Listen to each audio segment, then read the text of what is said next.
How do you know if your content is adding value? The first place you have to start, if you're asking how to know that your content is adding value, is to understand the needs and desires of your audience. What do they want? What are they looking for? What types of things are they looking to do in their life and in their career, in their business, in this certain situation that you can help with? And if you can help them accomplish that thing, then you will likely be adding value. One of my favorite things to do when I'm creating content and I want to add value to the person on the other end, I get into the specifics to help them better understand how to navigate it immediately.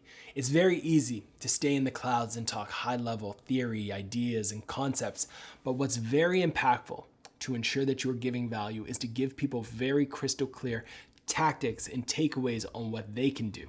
For example, you could add bullet points in a blog post that say step 1, step 2, step 3, step 4. In a video, you can break down clear examples of what you would do in somebody's shoes if you were in a certain situation. You can give away a free checklist, a template, some steps. Those things add value because they can be taken from the content that you've created and then applied to a scenario, a situation that ultimately happens in real life. That's how you ensure that you add value. Strive to go above and beyond. Strive to be better than everything else that is already on the market on a subject. And if the market is already cluttered, that's okay too.